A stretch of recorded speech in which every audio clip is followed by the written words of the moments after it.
ஆப்பிளை பயன்படுத்தி இன்ஸ்டன்ட்டா ஒரு சூப்பரான ஸ்வீட் ரெசிபி எப்படி செய்யலாம்னு தான் இன்னைக்கு இந்த வீடியோல பார்க்க போறோம். இது ரொம்பவே அட்டகாசமா இருக்கும். குழந்தைங்கள்ல இருந்து பெரியவர்கள் வரை எல்லாருமே ரொம்பவே விரும்பி சாப்பிடுவாங்க. இது நீங்க ஆப்பிள்ல தான் செய்தீங்க அப்படின்றத கண்டுபிடிக்கவே முடியாது. அவ்வளோ ஒரு அட்டகாசமா இருக்கும்.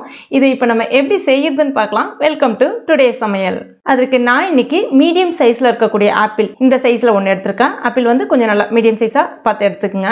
இது நல்லா கழுவிட்டு தோல்லாம் எதுவும் நீக்க வேண்டாம். ஏன்னா தோல்ல தான் சத்துக்கள் அதிகம். இந்த மாதிரி சின்ன சின்ன துண்டுகளா கட் பண்ணி எடுத்திருக்கேன். உள்ள இருக்கக்கூடிய அந்த விதைகளை நீக்கிட்டு பயன்படுத்துங்க. இப்போ இதுல தண்ணிலாம் எதுவும் சேர்க்காம அந்த ஆப்பிளினுடைய தோல் நல்லா நைஸா அரைப்படுற மாதிரி அரைச்சு எடுத்துங்க. இப்ப பாருங்க, இந்த மாதிரி இருக்கணும். நல்லா நைஸா அரைப்படணும். அந்த ஆப்பிளினுடைய தோல் நல்ல சத்தும் கொடுக்கும். அதே சமயத்துல இந்த ரெசிபிக்கு நல்ல ஒரு நிறத்தையும் கொடுக்கும். அதுக்காக தான் இது அப்படியே ஒரு வாரம் இருக்கட்டும். அடுத்ததான் ஒரு பேன்ல 1 டீஸ்பூன் நெய் சேர்த்துக்குங்க.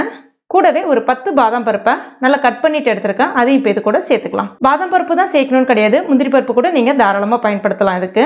இப்போ இதை மிதமான தீயில வச்சுட்டு கொஞ்சம் வறுத்துக்குங்க. இப்போ இது நல்லா வறுபட்டுடுச்சு. இதை அப்படியே நம்ம எடுத்துடலாம். அடுத்ததான் மறுபடியும் இதுல 1 டீஸ்பூன் நெய் சேர்த்துக்குங்க. இப்போ நம்ம அரைச்சி வச்சிருக்க அந்த ஆப்பிள் விழுது அதையும் இது கூட சேர்த்துக்கலாம். தண்ணியெல்லாம் எதுவும் சேர்க்காதீங்க. இப்போ ஒரு 2 ல இருந்து 3 நிமிஷத்துக்கு அந்த ஆப்பிளினுடைய விழுது நல்லா சுருண்டு வர்ற அளவுக்கு நம்ம நல்லா வதக்கி விட்டுக்கணும். அப்போதான் அதனுடைய அந்த பச்சை ஸ்மெல் போகும். இப்போ பாருங்க, நல்லா வதக்கி விட்டாச்சு. நல்லா வதங்கி வந்திருக்கு. இது அப்படியே ஸ்டவ் கம்ப்ளீட்டா சிம்ல வச்சிருங்க. அடுத்ததான் ஒரு மிக்சிங் பவுல் ஒன்று எடுத்துக்கங்க. இப்போ இதில் 3 டேபிள் ஸ்பூன் அளவுக்கு கார்ன்ஃப்ளவர், அதாவது சோள மாவு எடுத்திருக்கேன், சேர்த்துக்கலாம். சோள மாவுக்கு பதிலாக நீங்கள் தாராளமாக கோதுமை மாவும் பார்த்து பயன்படுத்திக்கலாம். கூடவே நார்மல் பச்சை தண்ணீர் சேர்த்துக்குங்க. அது கரையிற அளவுக்கு ஃபர்ஸ்ட் நல்லா சேர்த்துங்க. கட்டிலாம் எதுவும் இல்லாமல் கரைச்சிக்குங்க. இப்போ மறுபடியும் கொஞ்சமாக தண்ணி சேர்த்துங்க. அதாவது 3 டேபிள் ஸ்பூன் சோள மாவுக்கு 1/2 கப் தண்ணி சரியா இருக்கும்.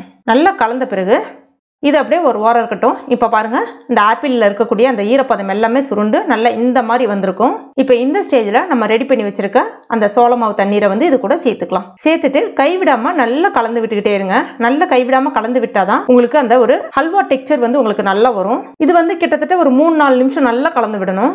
அப்பதான் அதனுடைய அந்த பச்சை ஸ்மெல் போய் எல்லாமே நல்லா உங்களுக்கு ஒரு மாதிரி கூடி வரும். இப்போ இந்த ஸ்டேஜில் 1/2 கப் அளவுக்கு சர்க்கரை சேர்த்துக்கலாம். சேர்த்துட்டு அதையும் இப்போ நல்லா கலந்து விட்டுக்குங்க. இப்போ அந்த சக்கரை மறுபடியும் கரைஞ்சி உங்களுக்கு தண்ணி பதத்துக்கு வரும். அது எல்லாமே நல்லா ஈர்த்துட்டு உங்களுக்கு நல்ல ஒரு அல்வா டெக்ஸ்சர் வர ஆரம்பிக்கும். இது எல்லாமே ஒரு 4-5 நிமிஷத்துல நடக்கும். சக்கரை சேர்த்த பிறகு சொல்றேன். உங்களுக்கு விருப்பப்பட்டா நீங்க கொஞ்சமா ஏலக்காய் பொடி சேர்க்கலாம். நான் இன்னைக்கு சேர்க்கல. அதே மாதிரி ஃபுட் கலர், அதாவது ஆரஞ்சு ஃபுட் கலர் இருக்கு இல்லையா, அது வேணும்னாலும் சேர்த்துக்கலாம். நான் இன்னைக்கு இதுல அந்த நேச்சுரலான கலரே போதும், அந்த ஆப்பிள் தோலினுடைய கலரே போதுன்றதுக்காக விட்டுட்டேன். இப்ப பாருங்க, இந்த மாதிரி நல்ல படிப்படியா அப்படி தூக்கி பாத்தீங்கன்னா கண்ணாடி மாதிரி தெரியணும். அதுதான் கரெக்டான அல்வா பதம். அவ்வளவுதான். உங்களுக்கு தேவைப்பட்ட இந்த இடத்துல 1 ஸ்பூன் நீங்க நெய் சேர்த்துக்கலாம். கூடவே வறுத்து வச்சிருக்க அந்த பாதாம் பருப்பு சேர்த்துக்கலாம். சேர்த்துட்டு நல்லா கலந்து விடுங்க. அவ்வளோதான், ஒரு சூப்பரான ஆப்பிள் அல்வா ரெடி ஆயிடுச்சு. ரொம்ப ரொம்ப அட்டகாசமாக இருக்கும். இது அப்படியே நீங்கள் சூடாகவே சாப்பிட்லாம். அவ்வளோ ஒரு டேஸ்ட்டாக இருக்கும். கண்டிப்பாக உங்கள் வீட்டில் நீங்கள் ட்ரை பண்ணி பாருங்கள். அதனுடைய டெக்ஸ்சரே பாருங்கள் எவ்வளோ அழகாக இருக்குது பாருங்கள்.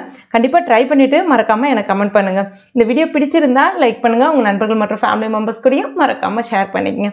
மேலும் இது போன்ற டேஸ்ட் ரெசிபிகளுக்கு நம்ம டுடே சமையலை இது வரைக்கும் நீங்கள் சப்ஸ்கிரைப் பண்ணலைன்னா உடனே சப்ஸ்கிரைப் பண்ணிங்க. கூடவே மறக்காமல் அந்த பெல் நோட்டிஃபிகேஷன் சிம்லையும் ப்ரெஸ் பண்ணிங்க. தேங்க்யூ.